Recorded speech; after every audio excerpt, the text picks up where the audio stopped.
Ahmedabad civil હોસ્પિટલમાં world organ donation ડેની ઉજવણી કરવામાં આવી છે। આરોગ્ય મંત્રી પ્રફુલભાઈ પાનસેરિયા સિવિલ હોસ્પિટલ પહોંચ્યા।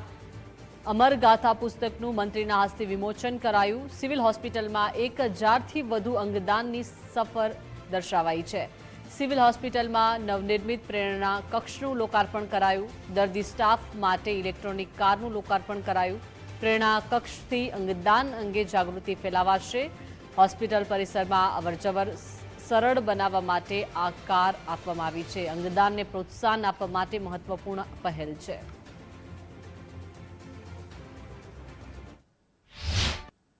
સરકાર દ્વારા ચાલતી હોસ્પિટલ સરકારી સિવિલ હોસ્પિટલનો અંગ ટ્રાન્સપ્લાન્ટ અને ઓર્ગન ડોનેશન આ બધી જ બાબતોમાં ભારતની અંદર નંબર 1 કામગીરી કરી રહી છે।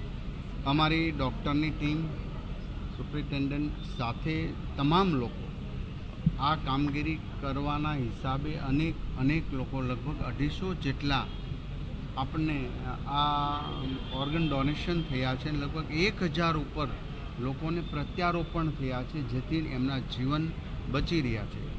અમારા દિલીપ દાદા દેશમુખ અને અનેક સંસ્થાઓ NGO સુરતની અંદરની બધી જ NGO અમદાવાદ અને જાગૃતતા હિસાબે આજે ઓર્ગન ડોનેશન થઈ રહ્યું છે।